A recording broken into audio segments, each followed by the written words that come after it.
നിങ്ങൾ മീനും കമ്പ്യൂട്ടറൊന്നും വിൽക്കണ്ട. ഇന്ത്യയിലെ കണക്കനുസരിച്ച് ഇപ്പോൾ 140 കോടി ജനങ്ങൾ ഇന്ത്യയിൽ.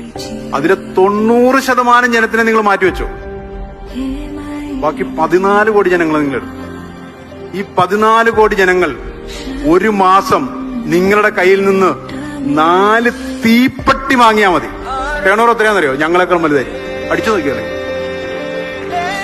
ഒരു മാസം എല്ലാ സമയം ഉണ്ടാവും. ഒരു മാസം 4 തീപ്പെട്ടി വാങ്ങിയാൽ ആഴ്ചയിൽ 1 വീതം വാങ്ങിയാൽ മതി. നിങ്ങൾ ഇപ്പൊ അടിച്ചു നോക്കിയോ, ടേണോർ 1100 കോടിക്ക് മുകളിലാണ്. അതാണ് നമ്മുടെ മാർക്കറ്റ്. ആ മാർക്കറ്റിലാണ് നമ്മൾ ജീവിക്കുന്നത്. ആ മാർക്കറ്റിലാണ് ഞാനും നിങ്ങൾ ജനിച്ചു വളർന്നത്. അതുകൊണ്ട് ഈ മാർക്കറ്റിനെ നിങ്ങൾ ഉപയോഗിക്കണം. അല്ലാണ്ട് ഇത് ആപ്പിളിനും കിയയ്ക്കും സാംസങ്ങിനും ഹുണ്ടായിക്കും വേണ്ടി വിട്ടുകൊടുക്കരുതെന്നാണ് ഞാൻ പറഞ്ഞത്. നമ്മൾ ഉണ്ടാക്കണം അതുപോലത്തെ ബ്രാൻഡ്. ഇനി ബ്രാൻഡില്ലാതെ ഈ ലോകത്തൊന്നിനും ജീവിക്കാൻ പറ്റില്ല. നമ്മൾ അത്തരം പ്രസ്ഥാനങ്ങൾ വളർത്തിയെടുക്കണം. എന്തിനാണ് നമ്മുടെ സംസ്ഥാനത്തെ ഒരു ഉപഭോക്തൃ സംസ്ഥാനമാക്കി മാറ്റിക്കൊണ്ടിരിക്കുകയാണ്. എല്ലാവർക്കും സാധനങ്ങൾ കൊണ്ട് വിറ്റ് മാറ്റാനുള്ള നമ്മുടെ കാശ് വിറ്റുകൊണ്ടുപോകാൻ നമ്മൾ നിന്നു കൊടുക്കുകയാണ്. അതിനു പകരം നമ്മൾ ബ്രാൻഡുകൾ ഉണ്ടാക്കണം.